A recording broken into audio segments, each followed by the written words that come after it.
The Fantasy Football Podcast on the Sports Gambling Podcast Network is presented by WynnBET. If you bet $100 at WynnBET, you can get a $100 free bet. To do so, head over to sportsgamblingpodcast.com/WynnBET. That's sportsgamblingpodcast.com/WYNNBET to claim your free bet today. And welcome in to the Fantasy Football Podcast. I am your host, Justin Bruni. Joining me today is my brother from another mother, Emerson Beery. Happy Saturday, sir. How are we doing? Fabulous. How are you, my man? Can't complain. We're here talking fantasy football. It's the good life. Another weekend in the books. Another week, gone through here. We had a pretty decent game Thursday night. How did you fare on that one? I made a bunch. I didn't win in I lost a lot of money in DFS, unfortunately, because of the Tua injury. That was hard to watch. Sure. But other than that, I have tons of Higgins and Burrow and Chase in dynasty leagues, so nice. That's going together well. I drafted a lot of Mixon this year too, thinking he kind of saved himself with that touchdown. But it's hard to Mixon is getting all this opportunity and just very inefficient with it. It's a little bit the offensive line, so I'm hoping that improves as well. And I just can't get over this kind of Chase and Higgins target share really either. Yeah, I mean, I know a lot of us were not higher on Higgins than Chase. Like none of us had, Higgins in our top 5 of our rankings, but there was a lot of people that were, on the flip of the conversation, right? Like they were on the T Higgins narrative that he was going to not necessarily dominate, but be better than he was last year because, Chase just kind of splashed onto the scene. I'm a Mixon owner as well. And yeah, those last 5-6 carries inside the 5 for no touchdowns, and my opponent had T Higgins. It was maddening. I did face Tua in a few matchups. I was not a Tua truther this offseason, so I have no real shares of him, but he was my opponent in a few spots, so I was feeling pretty good about that. While I'm not a Tua truther or like a big fan of his, like seeing what he had to kind of go through this week was, not great, from a fan point of view, right? Like even if you're a Dolphins fan, like it kind of felt like he was being rushed back to the situation, literally from when they took him out right before halftime last week. And then he gets accelerated back in his return, comes back after the half. Now he's on a short week. And, obviously there's the concussion protocol talk going on. Like it was kind of sad to see just from like a fan point of view, like the whole finger conversation.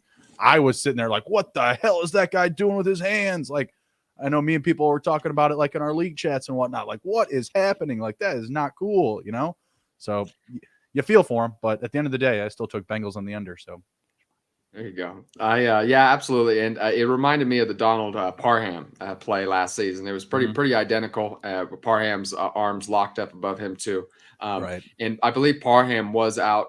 I don't think he played the following week. I think it was in week 16, 17, 18 last year. So I don't think he did return, and because the Chargers didn't make the playoffs. So I'm hoping Tua gets back soon, but I wouldn't be surprised, especially with all the criticism the Dolphins have taken. I would be surprised to see him out there this week. I would be very surprised to see him back out next week. Yeah, exactly. I think that he definitely needs to get that rest and recovery. And, when you're dealing with a concussion, there's a lot of factors other than just, not like blurred vision, like, oh yeah, I can see down the field. But, if you take another clean lick, it can do a lot of damage to you. So we're going to jump into our start or sit conversations for week 4. First up, we're looking at the quarterback position. Emerson, we're looking at Jared Goff versus Seattle at home or Matthew Stafford on Monday night in San Francisco. Kind of a weird one here. The old man of Detroit versus the new man of Detroit. Which way you going? Just with DeAndre Swift out and Amon-Ra St. Brown, I'm probably going to lean Stafford here. I did like Goff before all the injury news, even with Amon-Ra St. Brown. But it's just going to be hard. It's hard for me to put Goff in as as a borderline quarterback one without his best receiving target, without his underneath target. So I'm going to go with Matthew Stafford here. I still love the offense. I think he's going to get it going here. It's hard to believe with Cooper Kupp and Allen Robinson and all this talent that they have. I think they're going to get it together. Matthew Stafford, still fairly young. So I think I'm going to go with Stafford here. Yeah, I mean, I have Stafford ahead of Goff in my rankings by about 3 spots, about 10 to 13 in quarterback rankings. But I don't know, man. I feel like the matchup of Seattle is it should be favored, over the opportunity against San Francisco on the road on Monday night. Stafford just did not look good last week. I feel like I'm gonna have to revert my rankings, probably flip them almost in their exact spots, because I still feel like with Goff, he's gonna have a better matchup. He's gonna have better game flow. Yeah, he's missing Amon-Ra. Yeah, he's missing Swift, but we've seen Josh Reynolds, kind of answer the call the last couple of weeks. He's been a favorite target of Jared Goff, kind of going back to their connections in LA.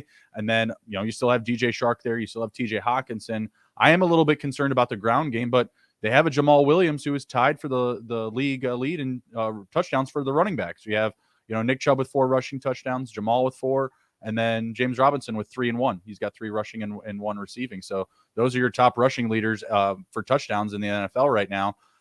I'm not necessarily a Josh Reynolds truther, but I'm going to tell you, Josh Reynolds is going to be in some lineups today where, I'm missing Amon-Ra, or, I have one league where I'm missing both like Michael Thomas and Keenan Allen. Like, you got to prop up those opportunities when you can. So I'm actually going to lean towards Team Goff here. He's 7 touchdowns, 2 interceptions through 3 weeks. Both of these guys, I feel like, have kind of been hot and cold through the start. I know Stafford was cold last week, but San Francisco, man, they really showed up this past week up against Denver. I'm a little bit more worried going up against their defense rather than Seattle. Yeah, that's definitely something to consider. But the Seahawks defense has been, it's been stout this year. And like I said, it's just hard for me to, when he's been leaning so hard on Amon-Ra St. Brown. And, you mentioned Josh Reynolds first, and then I like him in DFS this week. So I've been putting him in some lineups. But the fact that you said him first I think is a little concerning. It says a little bit about their receiving option. So I still have it fairly close, but I'm going to go slightly into Stafford. I'm not really sure right now of the health of their other guys like Khalif Raymond or Quintez Cephas, but those guys, they've been targets of Goff's before. They're very familiar with each other. So I'm not saying oh, you need to invest in these guys, but I'm just not assuming that, that game between the Seahawks and the Lions is just going to be a complete turd show. You know what I mean? I feel like we're going to get, another solid fantasy outing there. We got a lot of positive fantasy ROI out of that Seahawks and Falcons game. And I don't think anyone was expecting, fireworks there, right? So I'm just playing this on a matchup based decision. I am going to make that flip. When I do my rankings bump tonight or tomorrow morning, I am going to flip Goff to Stafford, and I'll put my money where my mouth is too. I'm in a dynasty league where I have both of them. Stafford is heading to my bench, and maybe I just have a sour taste in my mouth from last week. There was a dropped touchdown from Robinson. There was a dropped touchdown from Kupp in the end zone. Both of those were in the end zone, actually. Yeah. So I wasn't a big fan of that.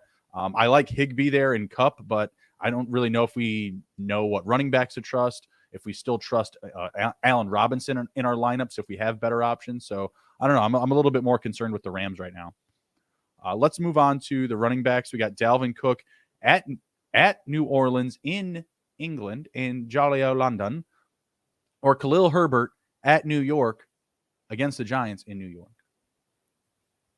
Man, that's a tough one. It's hard for me I can't bench Dalvin Cook for Khalil Herbert though. I know it's a decent matchup. It's an ugly offense though, and I can just see it now. Everyone doing this, starting Khalil Herbert. Maybe over a back like Dalvin Cook, and he ends up rushing 20 times for 43 yards because it's just everyone's going to zero in on him. Justin Fields has no confidence, no receivers. Right. The Bears aren't doing anything to build his confidence, unfortunately. So it just could end up being an ugly game. I like I said, I like Herbert at cost, especially in DFS and things like that. But when talking about elite running back, I'd rather look back. I know Dalvin Cook has a shoulder injury; he might be limited, but it's hard for me. I would rather look back and be like, oh man, Herbert, I'd rather start Dalvin Cook and look back and I missed on Herbert than trying to get too smart, start Khalil Herbert and then look and just that happened. And Dalvin Cook has a great game.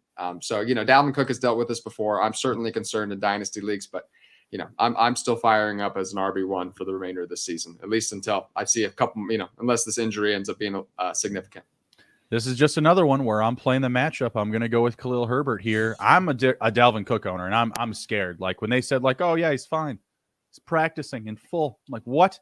I mean, I said this last week. Me and Rob got into this, when we were in high school, it's more likely if you get your shoulder dislocated, your coach comes over to you, gives you a pat on the back on one shoulder, and then vicious pain out of the other, So I was sitting there kind of this is the NFL. They got miracle shots that they can put into your body. I feel like this guy would be fine, right? And that wound up being the case as the week went on, but I'm still just concerned that he could get pulled at really any given time for Madison or just prioritized in the game plan. Plus, you're playing the New Orleans defense, who has given up the 27th fewest fantasy points to the running back position in London, in a neutral site, all that travel, that logistics, while you're also a little beat and bothered. this is another one where I got to revert my rankings. I think I have Dalvin Cook at 13 on this week and Khalil Herbert at 20. That was with, Montgomery not in the lineup yet, or I'm sorry, not out of the lineup yet. That was still kind of built in. Like I hadn't moved him up because he wasn't the guy. And all the reasons that you listed why the Bears offense won't be good is all the reasons why Khalil Herbert's going to be good this week, because they can't pass. So they're going to run and run and run and run. And Khalil Herbert is going to be the big benefactor of that. And you also mentioned Fields. Can't get anything developing downfield. Well, 4 to 5 yard passes around the line of scrimmage might just be his specialty up against a really bad Giants team that's, given up the 12th most fantasy points to the running back position. So based off of what we've seen from Herbert, the narratives from the offseason, oh, he's better, he's going to be the guy. Like, I'm not saying he's fitting that mold just yet, but we've seen still a lot of success from David Montgomery so far. I still kind of stand on the same ground that I did in the preseason, that both of these guys are kind of going to eat in this game plan for the Bears, right? Like run heavy, protect Fields, protect the passing game, and oh my God, do they need to protect it? It looks real bad. Like I'm not calling for his job just yet as a Bears fan, but man, it's getting close. Like it's getting a little worrisome. Hey, you guys didn't do much to help him out though, unfortunately. Oh man. Hey, not wrong. Could have taken George Pickens. Could have taken Alec Pierce. No. We need more defense. That's what we need. It's hilarious. All right, we're gonna hit a quick word from the sponsors. We'll be right back with more starts or sits right after this. Thinking of joining WynnBET? Now is the perfect time, because new customers who bet $100 get a $100 free bet. Plus, the WynnBET Casino is always open 24 hours a day, where you can get a 100% deposit bonus up to $1,000. WynnBET is now live in Arizona, Colorado, Indiana, Louisiana, Michigan, New Jersey, New York, Tennessee, and Virginia. Plus, WynnBET has their own same-game parlay feature. Just click on the game you like, select build your own bet, and start building that monster parlay. There's so much to choose from, and all you have to do is head over to sportsgamblingpodcast.com/WynnBET, so they know that we sent you. That's sportsgamblingpodcast.com/WYNNBET to claim your free bet today. Offer is subject to change. Terms and conditions at WynnBET.com. Must be 21 or older and present in the state where playthrough WynnBET is available. If you or someone you know has a gambling problem, please call 1-800-522-4700. PromoGuy.us is the best place to go if you're interested in plus EV betting strategies. They've got daily updates on odds boosts and huge cash bonuses from all the major sportsbooks. And they've got a VIP Discord group that puts you even deeper plus EV in EV analytics right at your fingertips. I got to say, we've been looking at their daily promo updates, and they are some of the most informative in the game. They don't simply tell you what team is probable to win, but where you'll get the best odds and how to track down and cash in big on constantly changing promotions. If you're not already using mathematical models to help you with your picks, you are missing out on an insanely valuable tool. And the best part is that all Promo Guy is run by a small team of passionate sports fans dedicated to building a well-informed betting community. Go to promoguy.us and check out their 100% tracked, transparent, and proven methods for betting smarter. So make sure you check out promoguy.us. Hashtag live reads. Let's go. Be sure to smash the like button. Follow us on youtube.com/SGPN Fantasy, and also be following us on Twitter at SGPN Fantasy. All right, let's jump into some more starter sit questions. This next one up is very tough for me. Drake London versus Cleveland or Gabe Davis at Baltimore. Gabe Davis is, kind of giving himself that vote of confidence that he's good to go. I know that he was questionable coming into last week, was fine, was able to put up some good production. Coming up on the injury report again, got the questionable tag, but again, he says that he's good to go. Drake London is just fitting the bill. He is getting it done with the Falcons here. Are you going with Gabe Davis and more of like a safer floor with Buffalo, or continuing to ride the hot hand of the rookie here? I think I'm gonna ride the hot hand of the rookie here. I like Drake London just because of the high point total that Vegas has in this game. It's surprisingly high, and I seem to trust them. They think it's going to be high scoring. So I think there's more avenues for the Buffalo Bills to score in other ways. Stephon Diggs, Isaiah McKenzie, Dawson Knox, Devin Singletary. You're going to see a lot of mix of those guys. Josh Allen rushing. So there's just a lot of avenues the Bills can be successful without Gabriel Davis, whereas the Falcons, there's Pitts, there's London, and then there's Patterson, and then they're going to be leaning on those three guys, particularly if this is a high-scoring game. So I'm going to continue with London. I'm still firing him up as a top 15, top 17 wide receiver this week. Yeah, I think Patterson should, or I'm sorry, not Patterson. London should have even more side because Patterson, I believe, is pretty close to being out. Been Is he? seeing a, I've been seeing a lot of or not Cordell, Algier love on the waivers here. Let me see if I can get an update on them. I did practice Friday, but he's still listed as questionable. He missed practice on Wednesday and Thursday, but it looks like he did practice on Friday. So seems like he'll be a game time decision. I feel like that may give London even a little bit more of a boost here in a pretty even comparison between him and Gabe Davis, because where Gabe Davis, is in an offense where there's more mouths to feed, it's a damn good offense, and it's a fantastic matchup for Josh Allen and the Bills to rebound after that marathon that they had to run in Miami, last Sunday. And they get even more rest than the other team that they played, right? Like the Dolphins had to play after 4 days, of that marathon, and then the Bills get a little bit more rest. So, I mean, it's very close for me, but I think that London does have the edge. I'm not sure necessarily where I have them set up in my rankings for this week, but if I do have Gabe Davis ahead, I would probably make that switch. Drake London, I feel like, has earned our trust. He looks like he has a better connection with Mariota than Pitts does, and I'm just going to roll with the consistency there. We did see Pitts kind of bounce back last week, but if there's less opportunity for the run game, I got to imagine, London can easily clear, double-digit targets. I feel like it could be a very big week for him.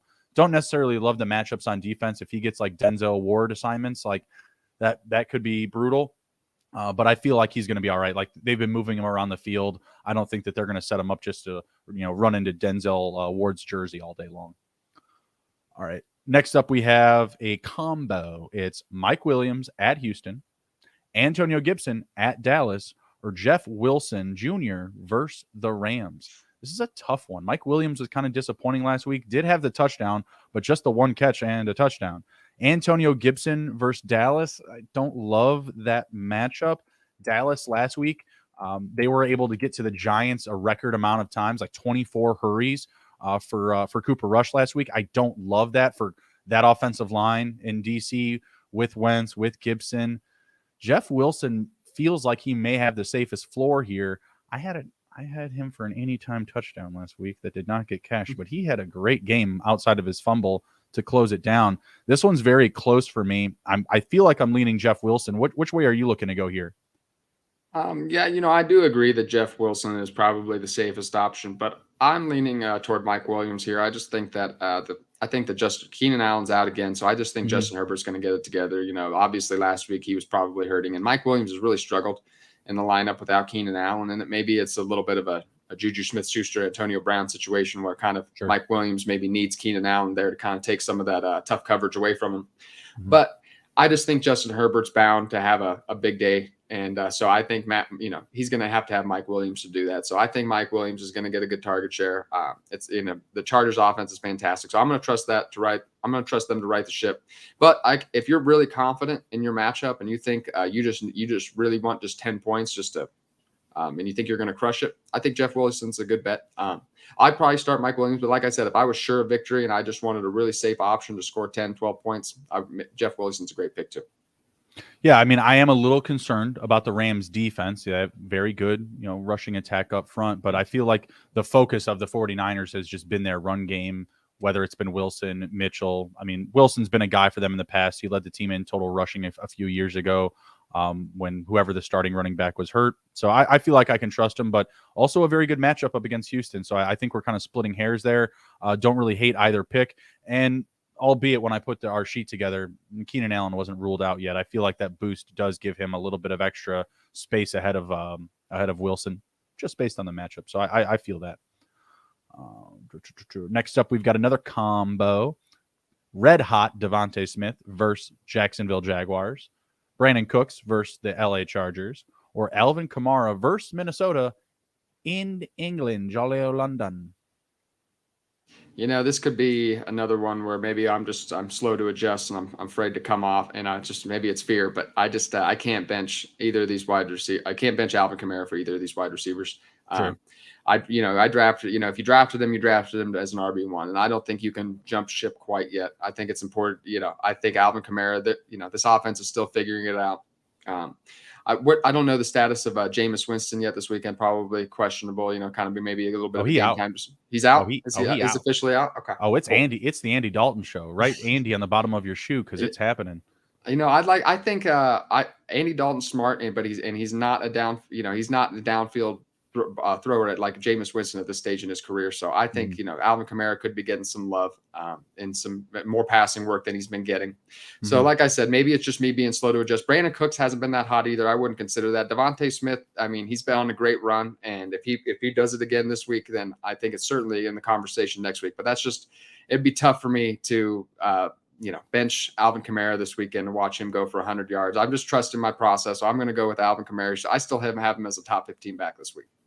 I am honestly more scared about Taysom Hill than I am, anyone else in that offense. I feel like this is the Taysom Hill week, especially when you get the quarterback one going down. You have Andy Dalton, who hasn't really done much so far. Like Hill's played some snaps, they've worked in some packages for him. Hasn't scored the touchdown since week 1, but man, I don't know. I feel like the whole Taysom Hill gimmick is just getting ready to get red carpeted and rolled out for us. I don't know. I'm a little scared. So on this one, I am going to avoid Alvin Kamara if I can. I am going to go with Brandon Cooks. I think he's going to bounce back. I think Devonta Smith is going to kind of come down to earth a little bit. I like Cooks in that matchup where I see the Chargers being up by a lot at really any given point. So I feel like Cooks is going to have some positive game flow, a high amount of targets.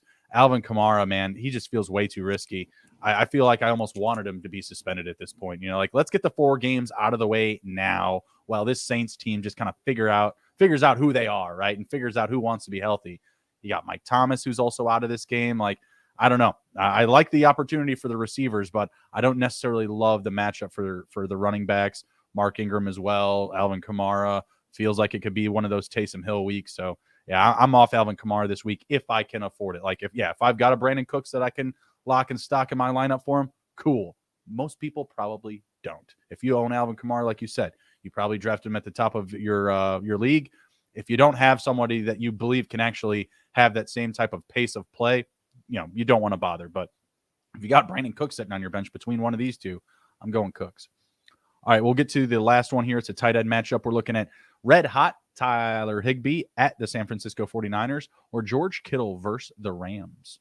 George Kittle came back last week, but not very exciting.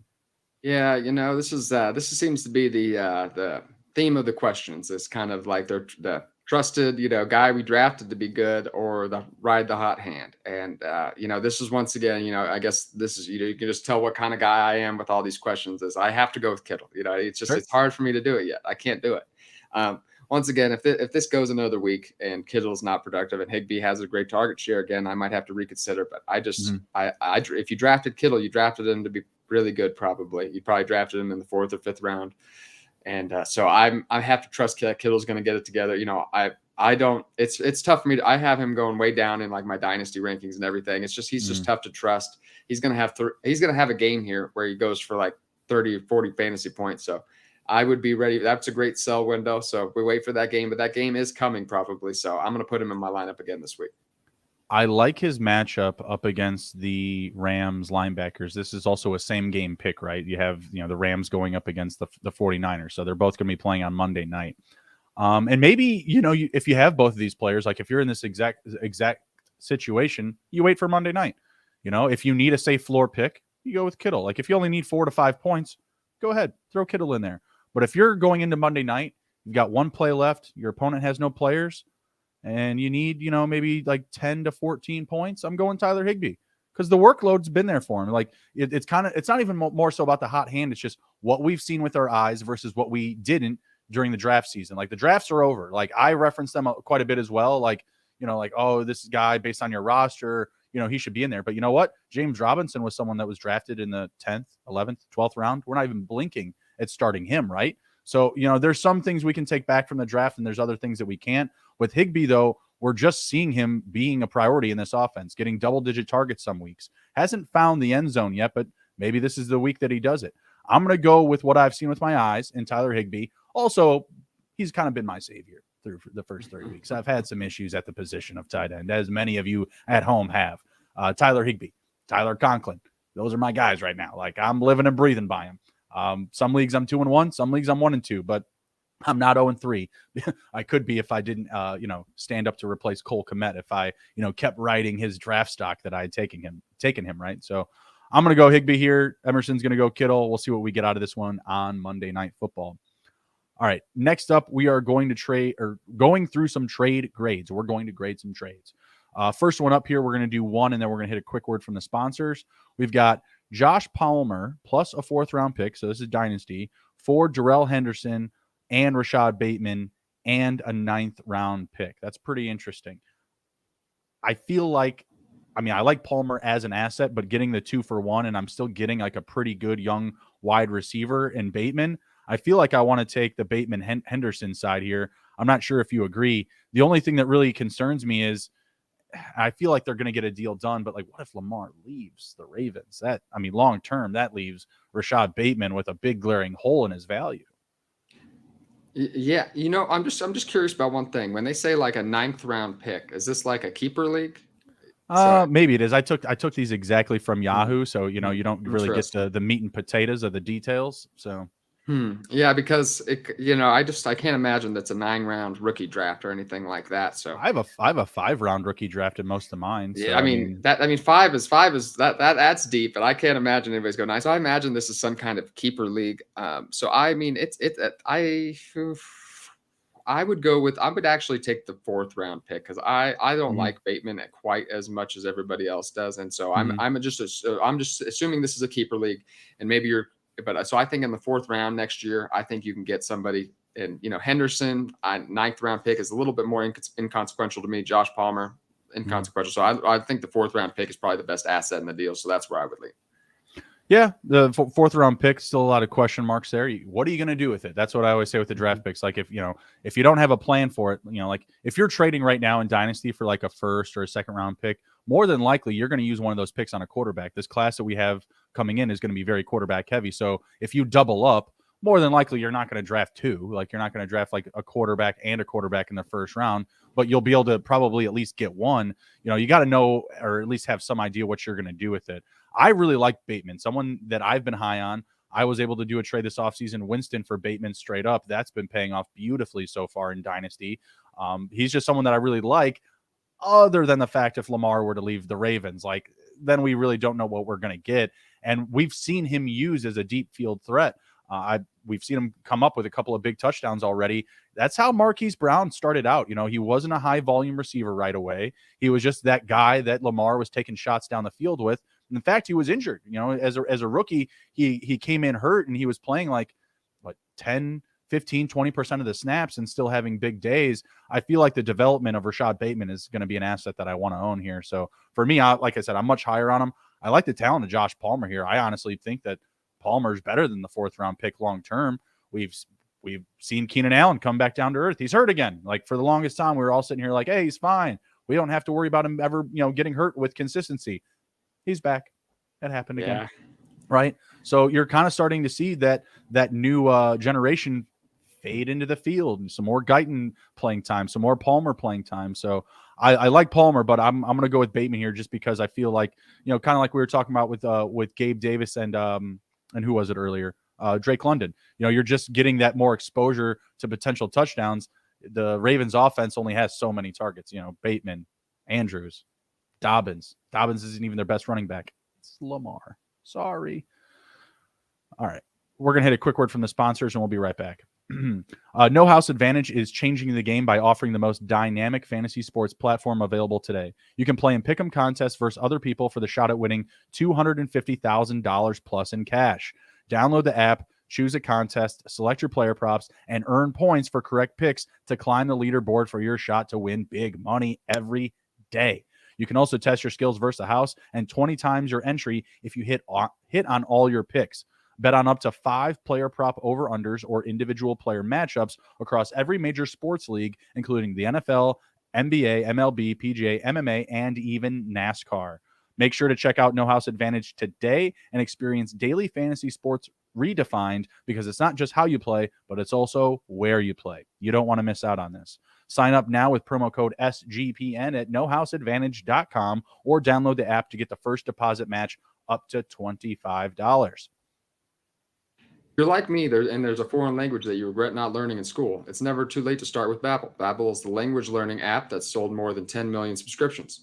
Thanks to Babbel's addictively fun and easy bite-sized language lessons, you can finally cross learning that new language off your list. With Babbel, you only need 10 minutes to complete a lesson, so you can start having real-life conversations in a new language in as little as 3 weeks. Their teaching method has been scientifically proven to be effective. With Babbel, you can choose from 14 different languages, including Spanish, French, Italian, and German. There are so many ways to learn with Babbel. In addition to lessons, you can access podcasts, games, videos, stories, and even live classes. Plus, it comes with a 20-day money-back guarantee. Start your new language learning journey today with Babbel. Right now, you get up to 55% off your subscription when you go to babbel.com/SGP. That's babbel.com/SGP for up to 55% off your subscription. Babbel, language for life. And I'm not sure if you fans have heard of Odds Trader, but it's a place where you can compare odds from all major sports books. You can also compare the different sign-up codes and promotions from sports books to get the best deals possible. The app also provides player statistics, key game stats, injury reports, and projected game day weather for bettors to make the most informed bets possible. It also has a bet tracker so that bettors can keep records of all their games and betting activities. Go to oddstrader.com/Blue Wire. Odds Trader, the #1 site for all of your game day bets. All right, and we're back. We're breaking down some trades. We got another Rashad Bateman inclusion here. I think this one is a little bit easier. We got DeAndre Swift plus Rashad Bateman for Stephon Diggs. I feel like Stephon Diggs' side is a home run here. What do you think? Real quick, are we talking about this in a dynasty or redraft setting? Let's go through both. I mean, I'm pretty good going with the Diggs side for both here. I mean, Swift has, a bright future ahead, and I just got done listing off all the positive reasons about Bateman, but I still feel like Diggs is going to have the safer floor throughout the end of his career here. And, if you're in a dynasty format, you kind of want to, corner that, right? Like he's probably still got another solid 4 to 5 seasons left. We've seen wide receivers kind of be one of the more prolonged positions as far as age goes, behind quarterback, of course. Obviously, that's the one with the highest average. But I like getting Diggs for the remainder of whatever he's got left. For me, like I'm pretty aged. I'd like to take risk in my redraft leagues, but I'm pretty aged versus my dynasty league. So I would, if I was a dynasty league, it's hard to trade. If you're competing, it's hard to trade away Diggs. So I wouldn't push him out the door if I'm competing. But Right. If this is a rebuilding roster, or you're not sure about the playoffs or anything, I would certainly take Swift and Bateman here. Just because you look at Diggs is even an old 28, 29-year-old. I'd have to look at his age exactly. A lot of miles. A lot of miles. He came into the league very young. So it's just, you just don't see it anymore. Like guys put up 12, 13 great, seasons, and he's been successful for a long time. So it's just tough for me to see him going for 4 or 5 more years. So I would lean Swift and Bateman and dime, but in redraft, it's pretty easily Diggs for me. Well, that's the issue though, because when you look at the running back windows, Swift may only have 2 more good seasons in him. You know what I mean? Like if I'm getting Diggs for at least 3 or 4, which I feel like is still a safe floor for him, I don't think he's moving anytime soon. Like he's established himself as a Buffalo Bill. He's going to retire there. Like I feel that, at least until they get a Super Bowl. Like, cause I feel like him and Allen, that's just got to be in the back of their head. Like, I'm this is unfinished business. You know what I mean? I know you're pretty close to that situation from the AFC Championship last year, but from the other side of things, from the other side of things. But yeah, I got to feel like that's in the back of their head. So, I mean, like I said, I feel confident that Diggs is going to give me like that solid floor for the next 3 to 4 years. Bateman, like I said, I have all those positive things to say about him, but if Lamar weren't to come back, there's still a few question marks there. And I imagine that they would still, develop the wide receiver room. Like they're going to add somebody next year. But I still like Bateman a lot. Definitely like him more so in the other swap there. I would still lean Diggs here. In redraft, I mean, is it like a home run for Diggs for you? Like I said, I have a still just based on this year with Swift. He's so injury prone. I have to go with Diggs. So it's just a safe. He's producing so much right now. He could finish as the overall wide receiver 1. Right. So I think you have to stick with him here. He could be a league winner. DeAndre Swift, I don't think it's a bad. I don't think it's a bad trade. I wouldn't bat an eyelash really if I saw this trade in one of my leagues, but. It's a tough sell for me right now, considering we don't really know about Swift's health at this point. Exactly. Yeah, I would expect him out this week and potentially even next week. All right, next up, we've got a nice package for Travis Kelce. I don't hate this. Mike Williams, Dallas Goedert, Breece Hall for Kelce. If I'm giving up Kelce and I'm getting at least one decent tight end back, I feel like this is doable. I would feel like I would maybe want a little bit of a higher, peg on the wide receiver portion of this. Maybe someone just a tad bit higher in the rankings than Mike Williams. But I don't know. I think this is a pretty fair offer when you're considering that it's a 3-to-1 swap here. What do you think? Yeah, it's like I'm sure this has to be this one has to be a redraft trade. I imagine. So it's tough. It's fairly close. It's tough for me. If you drafted Mike Williams, Goddard, and Breece Hall, you probably drafted them fairly early, I would imagine. So you were really giving up a lot to get Travis Kelce. Mm-hmm. And if you have starters, like if you drafted, all your later picks killed it and you have a good lineup still, like that's fine. Like Travis Kelce's great. And I think, he could end up having more value than all these guys combined. But man, you were really leaving your lineup thin, I think, probably. So I think I would have to go with the Mike Williams side. It'd be tough for me to give. But also if I had Kelce, and Mike Williams, Goddard, and Breece Hall, you can't really throw any of those guys in your lineups with a ton of comp. Goddard's fine, but you can't throw any of these guys and just think they're going to kill it. So if I'm a Travis Kelce, this is a trade I probably wouldn't make on either side. If I have Travis Kelce and I have some other starters that, and I drafted pretty well, I don't need Mike Williams, Goddard, or Breece Hall. I could probably only throw in one of those guys in my lineup. And then if I drafted Mike Williams, Goddard, and Breece Hall, I think you just got to hope that they turn it around because you can't give up, 3 of your first 7 or 8 picks for one player. I don't think so. Yeah, I hear you. No, I mean, if I'm looking at this trade and I want a side, it is the 3-player side, right? Like I want that side. If I'm giving that up, then yeah, you have to have that roster utility. You have to have landed some other pieces, maybe, a James Robinson or, some of those tight ends that we had talked about, like a Ty Conklin or a Tyler Higbee. For receivers, maybe you landed like on Olave or Garrett Wilson or something like that, and you kind of feel like you can give up one of these pieces or all 3, then yeah, you still have to tread lightly when you're doing any type of 3-for-1 swap. Typically in that situation, when you're getting that one piece back, it's going to be a very good piece, just given off of the assumption, a 3-for-1 swap, right? But I like Hall. He's got 21 targets through the first 3 weeks of the season. Goddard's looking good, playing on, what we're perceiving as one of the better offenses in the league, at least right now today, going into week 4 in the Eagles. And Mike Williams, you kind of like what we're seeing out of the progression of just his usage because Keenan Allen's been hurt. He could potentially just be that guy to close out the season if, Keenan Allen can't clean it up and stay healthy. So I think there's a lot of good things on both sides here. Kelce is just Kelce, right? Like he is the offense right now for Kansas City. I've been trying to get Breece Hall here. Do you think Allen Lazard for Breece Hall straight up is a good swap?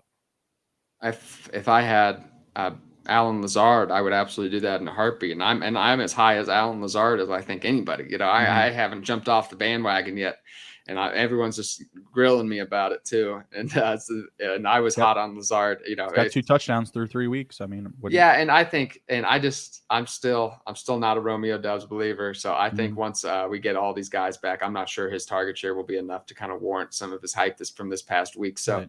I'm still big on Lazard, but I would definitely take Breece Hall still, just because I think he has it can be a difference maker down the stretch. We've seen it with players like Nick Chubb and Jonathan Taylor in the past that they just don't hit it right off the bat, and we're only 3 weeks into the season. I think Breece Hall and even Kenneth Walker can still have insane value in the second half of the season, so I like them both. And Breece Hall, I still think he has a very high ceiling. I don't think Zach Wilson's going to dump it off as much to Breece Hall. I don't think we're going to see 10 reception, 9 reception games anymore much, but I do think he'll get more and more percentage of the work though.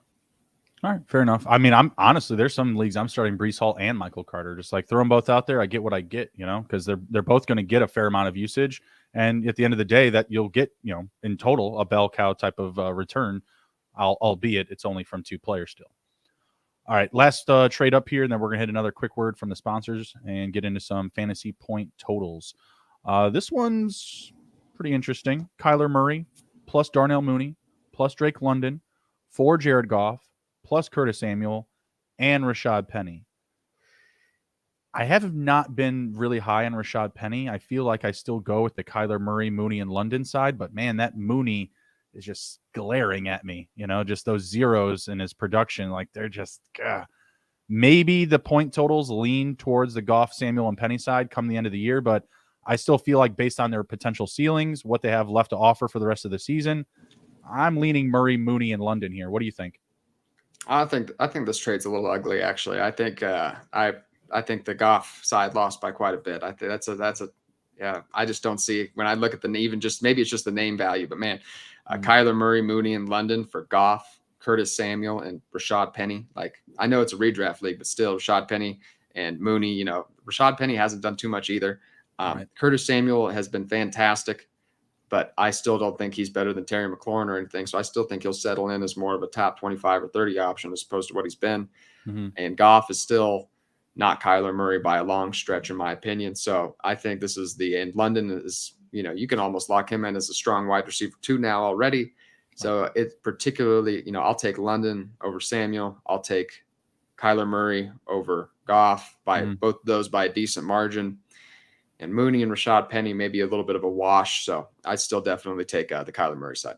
Yeah, I thought so too. And when I was looking at this one, I felt like it was just kind of like one of those overreaction trades. You know, when you're targeting Goff, who like in his own rights had a good start, 7 touchdowns, 2 interceptions through 3 games. It's a pretty good margin for Goff, I'll say. Like, I mean, there's a lot of other quarterbacks around the league that you kind of look at those and go, he should be doing that, right? Goff, I feel like those are pretty good numbers for him. Curtis Samuel is averaging 10 targets a game through the first 3 games. That's great and everything, but I'm with you. I think that Terry McLaurin is going to start to, hopefully at least, just get targeted more early in the game. This guy's getting to like halftime and getting like 1 target. It's ridiculous. And a lot of it is Carson Wentz. It's the offense. They don't have a great offensive line. Wentz being under pressure. He's just getting to Samuel more early and often. Like that's just the big difference I'm seeing. Like we're seeing Terry McLaurin put up like kind of respectable stat lines with like 1 or 2 quarters of action, really, like where he's actually being targeted and getting a workload, you know, and kind of being drawn up in the game plan, maybe almost too purposefully, just because like they're starting off the game so cold without him. I'm not sure what it is, but yeah, I would expect Samuel to fade a little bit. I don't know. Right now, from what I'm seeing out of Kyler Murray, it's nothing too special. And you know what? I really want to get down to the bottom of this Call of Duty situation. I want the numbers. I want to see where he's at up against like really good players, you know, like I'm not gonna lie, I don't play much video games anymore, but I watch like professionals play COD, like just like on the side, you know, while I'm doing work, whatever. It's fun, you know, especially like when you get like just the studs that are just doing like crazy stuff, like someone just running around with a sickle, you know, in Warzone and just killing everybody. I want to know what this kid can do. Like I want to know if it's really worth it. Like, does he have a career after this? Like, I know he could go and play shortstop in AAA, but you know what I mean? Like, is he really like a multi-sport athlete now that esports is, you know, like, you know, we're calling them athletes now, whatever. At least we're treating them like that on Instagram. I don't know, but you know what I mean? Like, I want to see this dude's numbers. Like, does he have a solid kill to death ratio? Like, you know, does he have like a, you know, like a top something in wins? The KDR is important. I played when I played Call of Duty back in middle school and high school a little bit. That's, you know, I was passionate about it. So yeah, I'd like to see that. We got to see that KDR. Same thing. But I wasn't running around in these like out of these Westworld maps that they're running. You know, I'm a multiplayer type of guy. Like throw me out, you know, like the 10-on-10 map. You know what I mean? Like you know, this generation surpassed me. Like I'm kind of checked out. You know, so now I'm just like a fan. I'm just at home, just watching people do crazy stuff, you know. I mean, I see over unders on like World of Warcraft or something on Underdog. I don't know what it is. Like it's maybe League of Legends. I don't know what it is. They're right. You can bet on it though. It's a sport. I know. That's now. what I like, see. It's like, real. I see people betting on like somebody's like kills in a video game. I'm like, okay, like I can't imagine betting on that. I really can't. But hey, if you're gonna go bet on that, go to Underdog and bet on it. Yeah. Can we scout the rest of their lobby? Like, is that possible? But that's what I'm saying. Like, when is it going to come to where we're seeing Kyler Murray over unders, as you said, for kills on Underdog rather than passing yards? You know what I mean? Like, just if he's really good at it, if he's awesome, if he's a stud at it, hey man, go do you.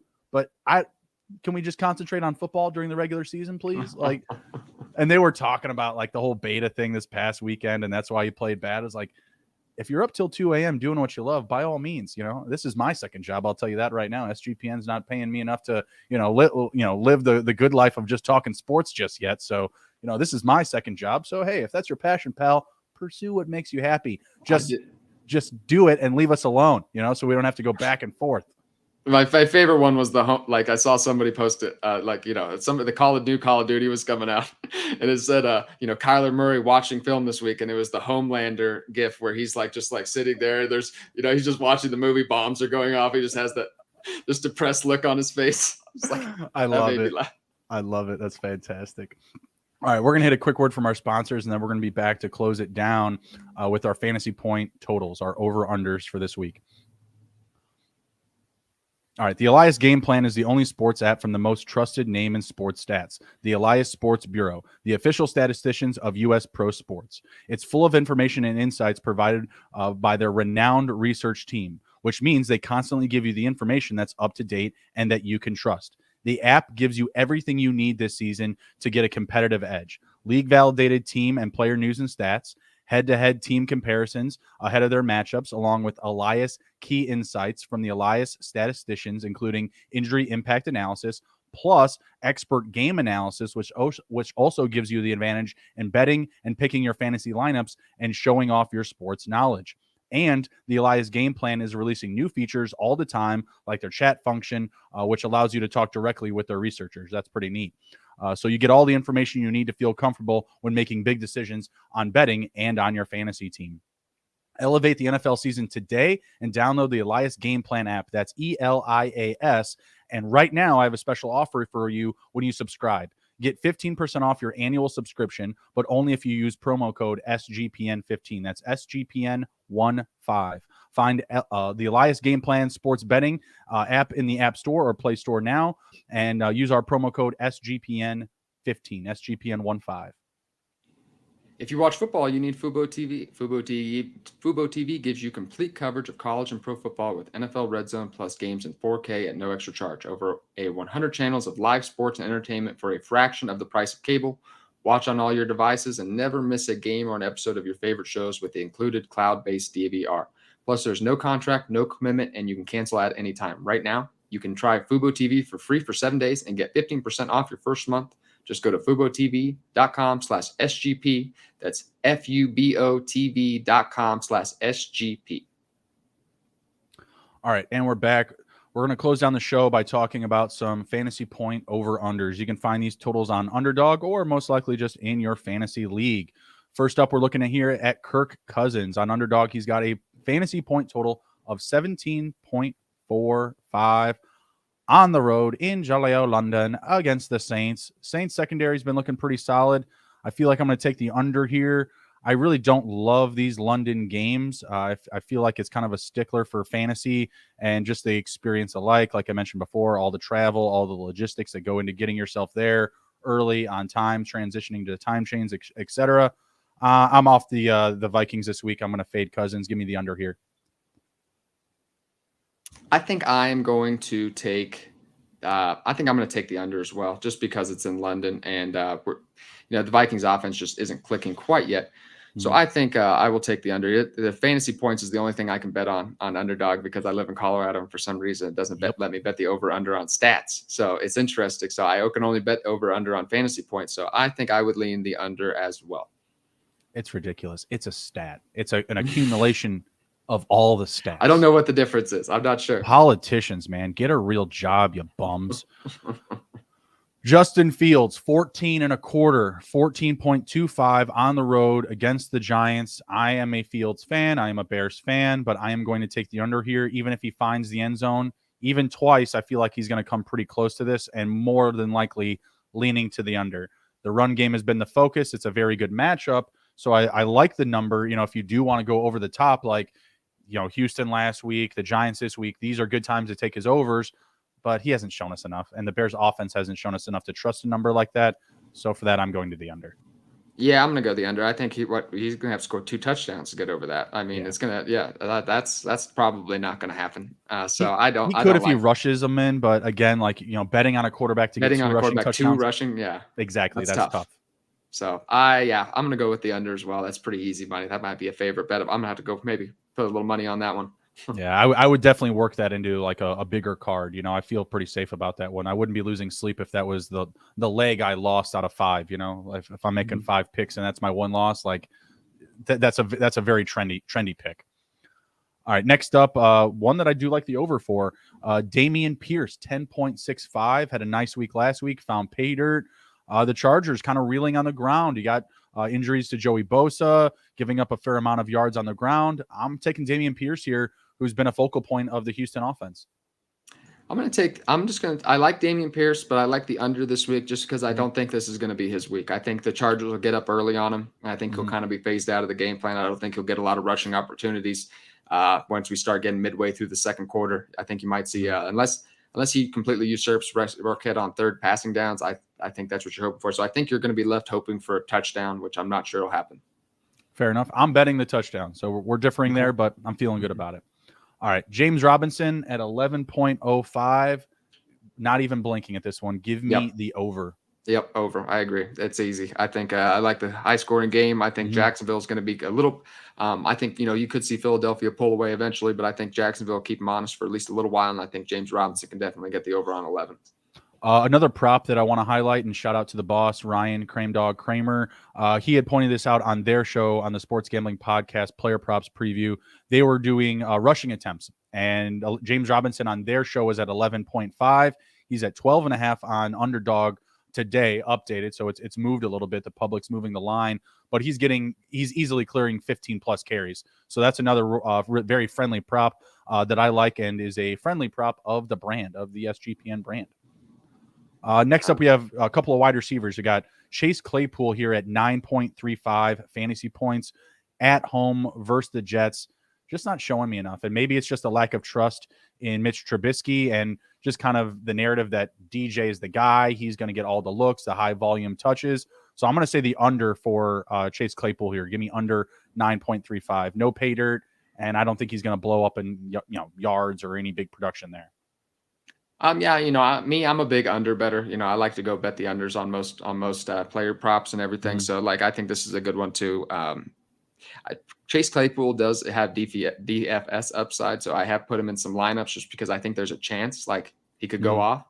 But I certainly wouldn't put it as likely or anything. It's more of just when you're trying to get unique. So I would definitely take the under on this as well. Yep, agreed.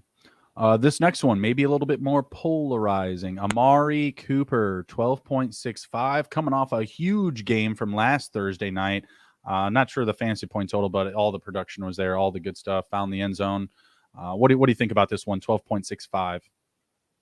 12.65. I like the over here. I just think, this offense, I think this game is supposed to just be, I don't get it. But I think it's supposed to have like a 50-point over under. So I'm going to take Amari Cooper here. I trust Vegas. I think that I guess this game will be fairly high scoring. They know what they're doing over there. So I'm going to take Amari Cooper in the over. And I do just want to say really quick, I just got this new computer and everything. So I'm adjusting to the battery life. Apparently I think I'm going to make it, but if I cut out from you here in these last couple minutes, I had like a 60% battery and then it's like gone. So I think I'm going to make it. But if I cut out from you in these last couple minutes here, it'll be because my battery died on me. But we're gonna make it. We're gonna make it. This 4% is going to ride me out for another 7 minutes. We're going to laugh. You just got to keep going. Mr. Kramer. Do you remember the episode where Kramer and the car salesman they take the vehicle out until it just completely runs out of gas? And I love that. They just keep going and keep going. That E there is just a suggestion. It doesn't really mean it's empty. It doesn't really mean it's empty. Do you know how far you've ever gone off of the empty, the final empty? We're riding it right now. Usually it must know I'm podcasting because usually it shuts off on me under 10%. Damn. But it must and then it makes you plug it in, but it must just be like we're riding it to the end today. So you got to take that back and be like, hey, this battery sucks.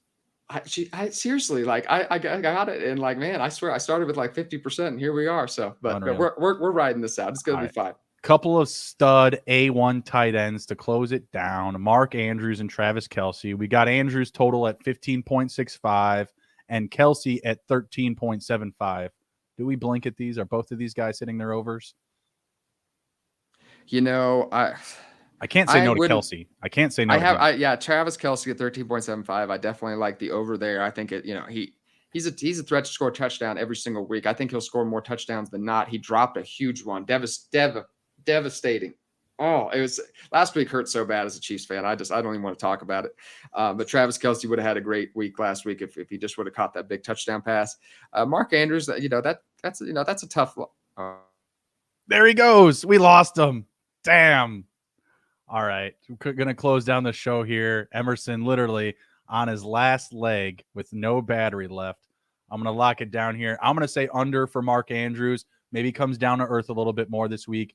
15.65 is still kind of a high number, it feels like, for a tight end. Had a couple of big touchdowns last week. Maybe only has one and a handful of catches, but that is a very friendly matchup going up against the Buffalo Bills. So that'll be a great game. Hopefully there's a lot of scoring, but I am going for the over on Travis Kelce, who may have a little bit more of a tougher matchup going up against the rushing attack of the Tampa Bay Buccaneers. They have Devin White, they have Shaquille Barrett. Well, obviously, Shaquille Barrett's not going to guard Travis Kelce, but Travis Kelce is probably going to have a handful of plays where he's got to be taken out of the receiving game to double cover a guy like Shaq Barrett, or pick up another coverage on a Devin White that's coming downhill on a blitz or something like that. So still love his opportunity to go over 13.75. And Mark Andrews is going to cut it really close. I'm going to say just barely hits the under there. All right. This was a great show. Emerson had to dip out. Battery died, but he'll be back next week. He does an underdog show on Fridays talking about underdog DFS and the best ball resurrection draft that's going to be coming up here soon. You can find him on Twitter at FF Analyst, and you can find me on Twitter at SGPNJB. Take care, be well, be good, and if you can't be good at it. We'll see you.